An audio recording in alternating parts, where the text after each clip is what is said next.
on November 16 in Kogi and Bayelsa states, the very foundation of our 20-year-old democratic order came under a grievous assault. Enthusiastic citizens, including men, women, youth, persons living with disability, and others trooped out to vote for candidates of their choice. But of course, they were left absolutely disappointed. Many voters were disenfranchised as a result of the constant threat to life and limb throughout the process. Elections which could have enabled everyday citizens and express their democratic preferences were violently and crudely undermined by an unrelenting band of partisan outlaws. At the CDD Election Analysis Center in Kogi and Bayelsa, from where we received field data and updates on the conduct of the polls, the sheer magnitude of the violent assault on the sanctity of the ballot was shocking beyond description. The outcome of such a process that was so criminally subverted should not actually be allowed to stand. At the last count, our observer reports from Kogi State have recorded the death of 10 people in various shooting incidents and attacks across the state. The CDD EAC non-partisan observers, including trained roving journalists, reported over 79 critical incidents in the Kogi State off-cycle election and the rerun governorship elections and the rerun senatorial elections. In clear terms, these incidents combined to damage the credibility of the polls. The incidents ranged from hijack of electoral materials by thugs, kidnap of INEC ad hoc staff, vote buying, attack on observers and journalists, intimidation of voters, and underage voting. Other reported incidents which call to question the credibility of these polls include widespread stuffing of ballot boxes, ballot snatching, multiple voting, and even in some places we had evidence of people thumbprinting there. The level of malpractices in these elections was so pervasive as reported by our observers on ground. Our observers revealed that violence and disruption of voting constituted 66.21% of the total reported incidents. Vote trading, which was also widespread across the state, constituted 28.38% of the total reported malfeasance, while underage and multiple voting account for 5.41% of the total incidents reported by our observer. The intensity of the observed incidents were also quite high in local governments like Lokoja, Kababunu, Ijumu, Okene, Ajaokuta, Dekina, and Olamaboro local governments. In terms of senatorial districts, Kogi West topped the chart of incidents with over 55%, while Kogi East came second with 27%, and Kogi Central accounts for 18% of the total reported incidents. This suggests that these incidents, particularly violence, were not just widespread but more pronounced in some locations, particularly areas with high number of registered voters. In Bayelsa State, CDD-EAC observers reported over 50 critical incidents which directly impacted the credibility of the election. These incidents were mainly predominant in Yenogwa, Ekeremo, Sagbama local government. Of course, there is Brass, Southern Nijo, and Nembe. Violence in forms of thuggery, ballot box snatching, destruction of voting materials constituted 66.7% of the total reported incidents. We had 22.2% of vote trading. In fact, there was an instance where people rejected money from one particular party, then preferred to take from the other party. We still had 11.1% of underage voting. Vote buying was rampant, just as the use of sporadic gunfire to scare away voters and hijack electoral materials. Underage voting, multiple voting, and impersonation were also widespread. Other infractions to subvert the popular will took the shape of coordinated attacks on the voting environment by deploying hoodlums to unleash mayhem, particularly in opposition strongholds. So each of them instrumentalize this. On the whole, what we saw on the field defies reasonable logic, especially coming after the 2019 general elections, feelings that we as stakeholders would have learned key lessons and experiences that to actually improve the quality of the electoral process. But unfortunately, instead of improvement in the integrity of the ballot, on display is the most brazen rollback of the modest gain made between 2010 and 2015. The conduct of the Kogi and Bayelsa polls is indicative of an electoral process that is fast deteriorating. With Kogi State as a major reference point, the two major parties engaged in the electoral misconduct. An interrogation of the FT turnout figure declared in particular for Mokene and Adavi local government, for instance, could not stand proper logic. And for us at the CDD, we are still investigating those figures, because before each elections, we go back at least to from 1999 to interrogate all the voter turnouts and the vote cast in previous elections, so that we can make sense of whatever emanates in these elections itself.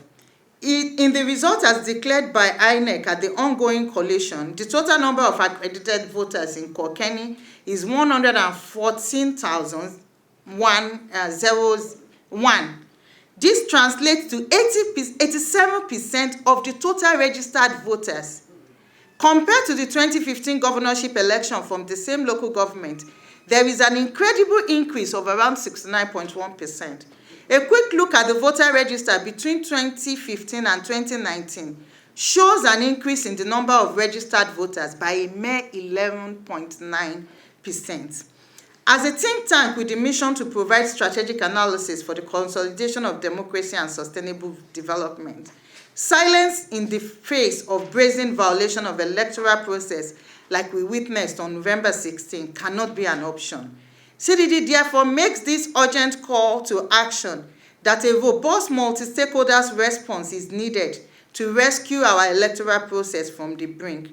We dare not choose the convenient path of silence. As a generation of Nigerians, history will reserve very harsh judgment for us if we stand by and do nothing, as citizens are being increasingly stripped of their fundamental right to decide who govern them. It has become so bad that parallels are being drawn between the elections being conducted now and the infamous 2003 and 2007 elections. We cannot afford to return to the lowest point in our electoral experience. CDD calls on President Muhammadu Buhari to urgently provide the leadership needed to rescue the electoral process and by extension the entire democratic system from imminent collapse. This call becomes imperative because Buhari was only able to ascend the presidency through the historic 2015 elections because the electoral process allowed the vote to count.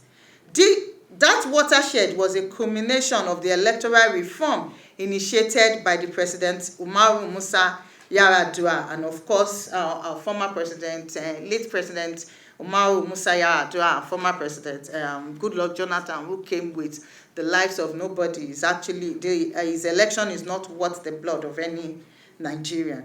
At the moment, Nigeria electoral process requires a similarly bold and courageous leadership to chart a way forward and resolve the lingering challenges threatening to derail it. President Buhari owes this duty to all Nigerians. He cannot stand by and allow the continuous degeneration of our electoral system. It is a serious indictment on our national capacity that 2 decades after the advent of the current democratic dispensation, we still cannot deal with the threat to the right of citizens to actually make their own democratic preferences in an atmosphere devoid of fear and insecurity.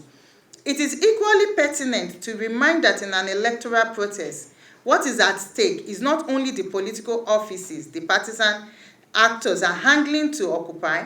The crux for the citizens remains the basic right to have a say in determining who governs him or her.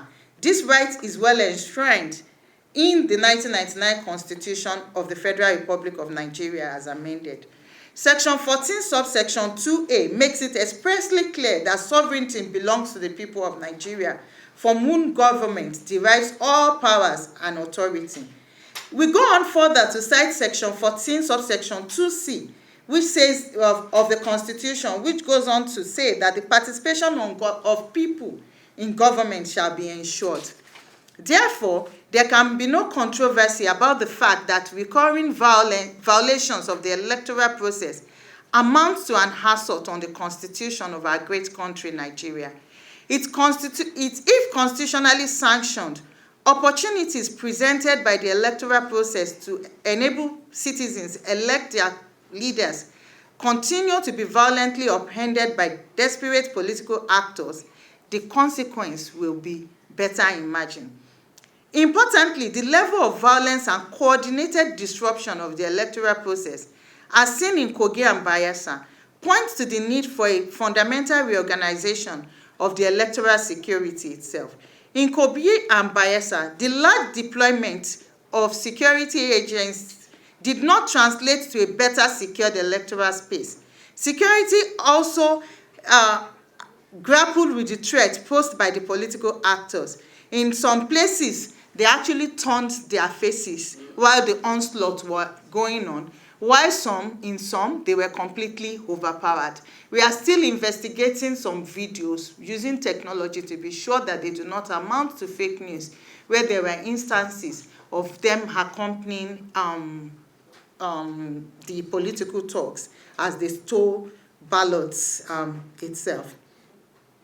It's very clear that the political parties are the major culprits undermining peaceful and orderly conduct of elections. And the Constitution in section 227 already warns that no association shall organize groups for the purpose of enabling them to be employed for the use or display of physical force or coercion in promoting any political objective. In defiance of this constitutional directive, the parties and their candidates have been the exclusive sources of detention, bad values, and utmost desperation, which have become synonymous with the deterioration in the quality of our elections. The more tragic fallout of these elections is the fact that there was no effective response from the security agencies, nor have we ever even seen anybody successfully prosecuted for committing electoral violence from previous elections. It's the prevailing impunity itself that is allowing more and more electoral infractions to occur in our polity. Briefly I'll pass on to Professor Jibrin to speak on the challenges to democracy. But we also want to highlight the challenges of fake news, misinformation, and disinformation in these elections.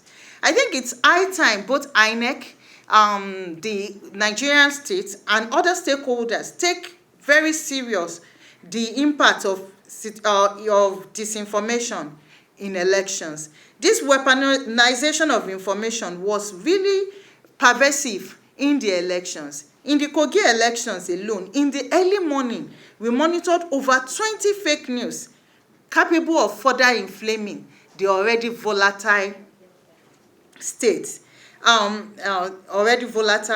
So I'll pass on to Dr. Jibo. Speak on democracy. I just want to make a few concluding remarks and speak to our clearly. Security agencies with a constitutional responsibility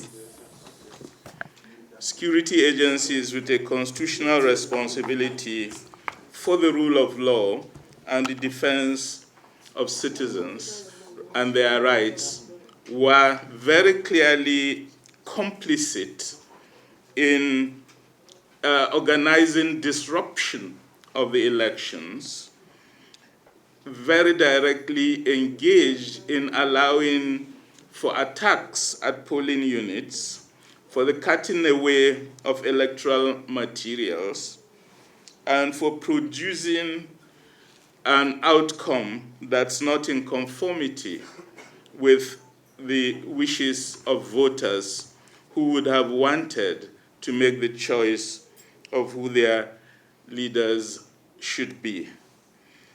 Specifically, we are concerned about the direct contradiction we saw of massive police deployment, over 30,000 for both Kogi and Bayelsa states. But on the ground, that massive deployment was not visible to eyes. Maybe they took another form because we know we're in Africa, but we did not see them. Specifically, we went through a lot of the key roads leading out of Lokoja, and there were no checkpoints. And precisely because the police was not there to check, those who are moving around were armed thugs in Hilux vans carrying weapons and moving systematically from polling unit to polling unit. Nobody checked them. This is a direct indication that there was state complicity in what happened.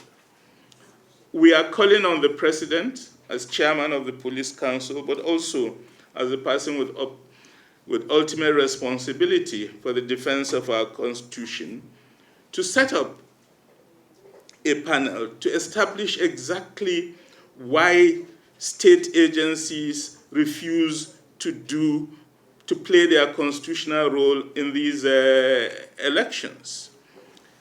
There is nothing INEC can do if armed thugs with AK-47 are allowed to move from polling unit to polling unit.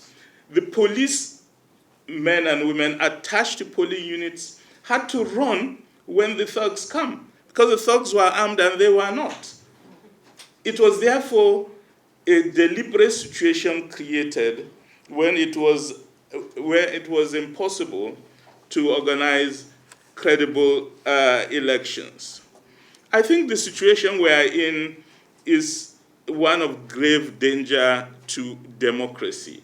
And my concluding point is that we shouldn't forget key moments in our national history. 1964 elections, 1983 elections, in which it became clear to the citizens of this country that there was state complicity to ensure free and fair elections do not happen in this country. We are back in that situation, and what is under threat is the survival of democracy in this country. People are out for temporary gains, rig in my state and take over gubernatorial power. Fine, you can rig in your state, but if the citizens of this country feel that power is not legitimate, that power is not based on choice of the Nigerian people, then what you are doing is making the whole of democracy extremely fragile, and it becomes difficult to maintain a democratic regime when specifically key state agencies with responsibility for the rule of law and the protection of the rights of citizens are themselves agents for dismantling the rule of law, agents for perpetrating violence against Nigerian people, and above all, stealing the mandate of the Nigerian people. Thank you so much for coming, and thank you for your patience. This particular report has depicted a very sad situation.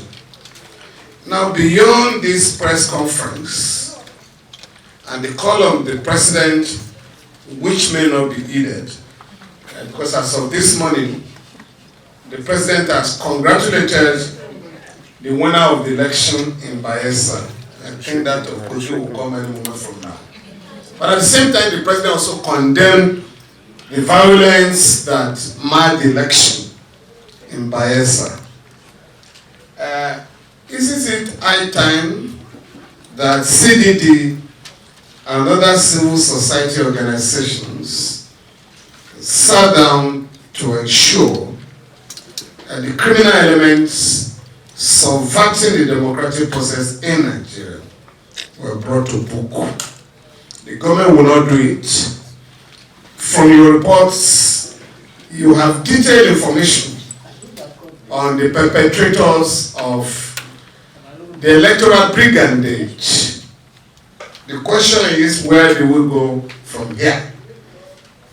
And my suggestion would be that CDD should coordinate other stakeholders to pursue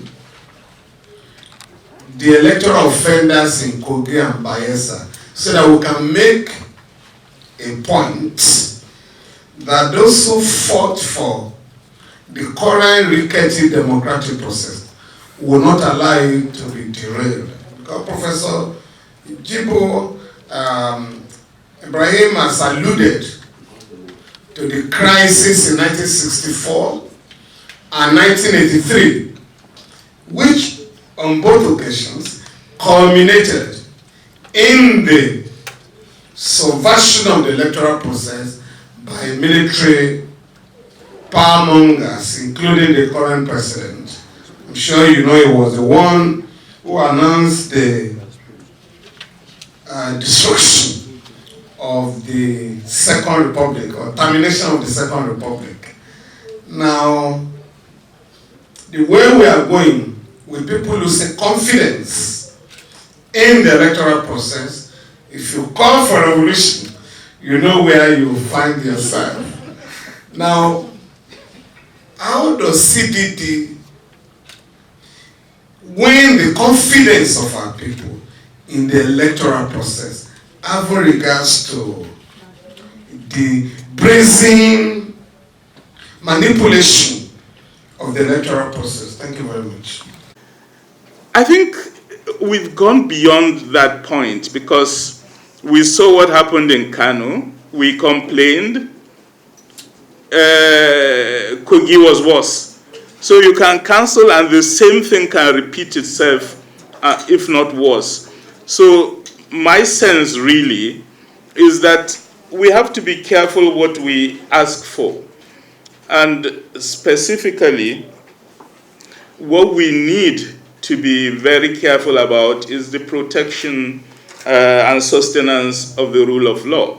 The Electoral Act is clear about the basis for the cancellation of elections. It has to follow a specific procedure that's spelled out in law, and our call is for INEC to look in detail at what happened and respond on that basis, on a polling unit by polling unit basis, as is spelled out in law. But I think the important thing for us is the point Barrister Falana is making, that there has to be at this point a clear demonstration by the Nigerian state under the leadership of President Buhari that there will be accountability for persons who recklessly disrupt elections. These people had free movement, they disrupted elections, and those who've done that are known to the law, and they must be held responsible, they must be prosecuted, and there has to be consequences. Our position is, because of state complicity, people feel they can do whatever they want without consequences. And once that continues, just repeating elections in itself would not solve the issue. We are confronting a regime of impunity, and what we are saying is, if you do not challenge and stop that impunity, then the same problems will repeat themselves over and over again. Idaya will speak to the question of numbers, and our chairman, Professor Adele Jinadu, will give a... It's the power of incumbency that is being abused to perpetrate most of this violence. So unless it is attacked headlong at that level, unless state resources are no longer made available to people to subvert the will of the people, then we can as well continue and not know there will be no change. So it has to do with the nature of the political class. Now, on the deployment plan, alone in Kogi, we had over 300 observers, and our observers are purposely deployed based on the areas where we expect violence, since we would have done our work from 1999, areas with the highest registered voters, then some where the leading candidates are from, and other indicators. But beyond those traditional observers, we still had 35 fake news monitors. We then deployed the same ICRR we mentioned, who raised the question. With ICRR alone, they had 8 journalists on our list, and you are aware of how good journalists are in monitoring elections, and 30 student journalists. The same goes for the Premium Times, who deploy their journalists across the states, and student journalists, as well as the cable, all supported by CDD. And the level of evidence and what they even use in monitoring the elections goes beyond that of traditional observers, to tell you what our plans really are. And our layers of focus, we did most of this analysis yesterday. We will still go back and deeper into it, watch videos, look at other evidence, continue to start cross-examining people. And at this stage, we have not actually sifted through our reports from the collation stage at all, since we are still going to prepare a report that looks at what happened during the collation process. Now, Dr. Jibo has already spoken on the cancellation, which is already stated by the law. And to further break it down, cancellations are done at every level. So it's the polling unit level that is the correct person, the proper person to actually cancel a vote. What level? When there are information from the polling unit up to the local government level. By the time it gets to the state headquarters of INEC, it's already a fait accompli. There is nothing that you can actually do at that level. So going by the way of the law, that is why we are not calling for cancellation in these elections. And I think one very important thing that we have actually learned from these elections is also the need to further mobilize citizens.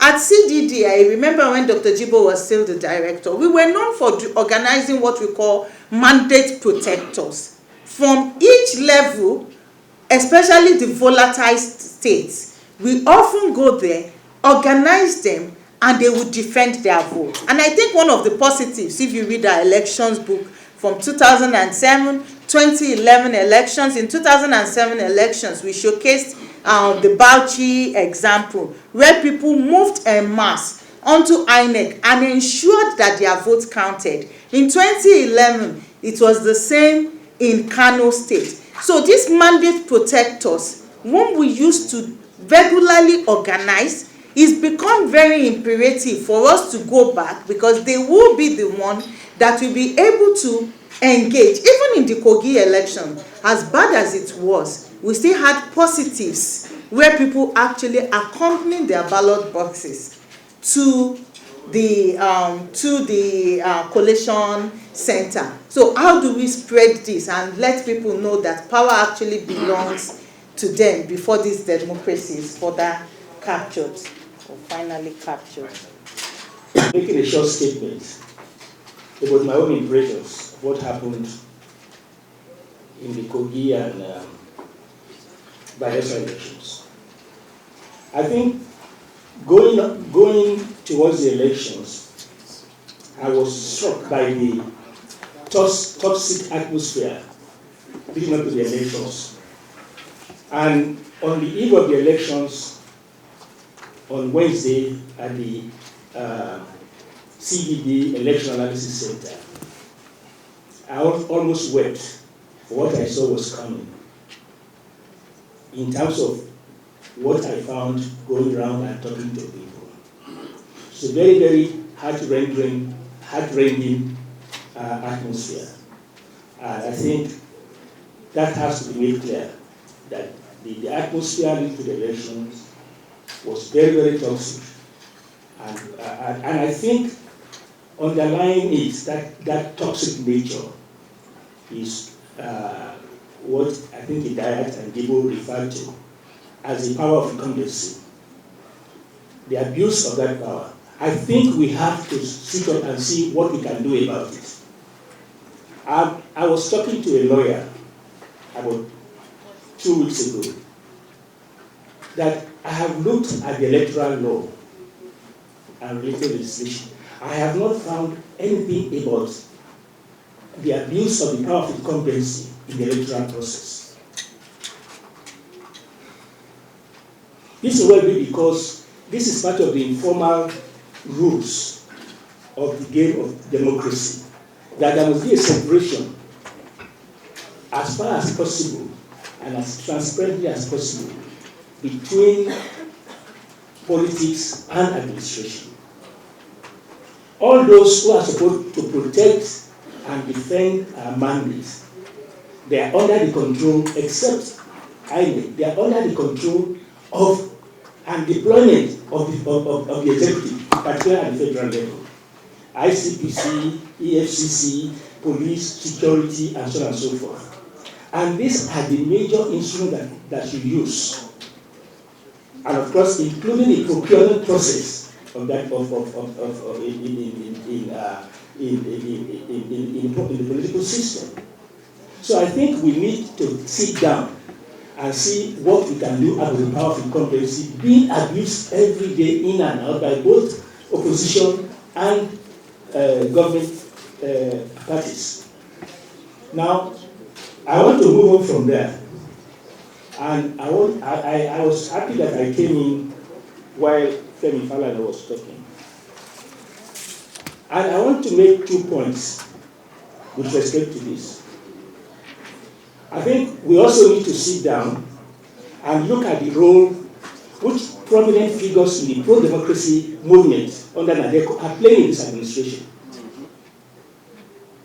Very, very much unlike what they stood for and what they fought for. And they've been integrated into the process to the extent to which most of them are even standing up on public platforms endorsing somebody who is trying to come back to power and who has violated everything that you can say is democratic in nature.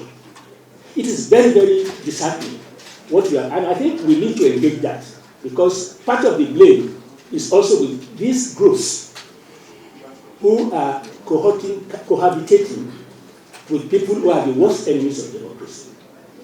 Now, the second point I want to make is that I'm happy people like Falana are here. We need to engage the international community in terms of what is happening in this country. There is something you call responsibility to protect. And it is under the ECOWAS protocol on elections, under the AU Charter on democracy, elections, and governance, and I think even under the ICC rules, there are specific provisions to intervene on the basis of the responsibility to protect. This is a battle because it is not just enough for an embassy to say we are going to deny you visa. That is, I mean, most of them don't even give a damn about going to America or going to Britain. The other places they can go to. So we need to go beyond the embassies and mount. I remember being at a meeting organized by International Idea in Dakar, Senegal, 2 or 3 years ago. And one of the untold narratives of what happened in Burkina Faso was the role that the ICC stepped in, played by stepping in to make it clear that anybody who, during elections, manipulated the process and result in people dying will come under the ICPC. ICC. So I think we also need to go there. So the third assignment I think we need to give the CSOs, and I'm sure that the CDD will be happy to lead this, is let us begin a campaign to push forward electoral reform. We've all gone back to sleep since Uwais produced his report. A landmark report with important recommendations on how to move forward after cataloging our sad history of electoral politics in this country. We've forgotten all about it. And I want to move on from that to say that beyond agonizing, and I quoted a friend, Tajudin, when we gave a press briefing in Lokoja last week Thursday. I believe that we have been too reticent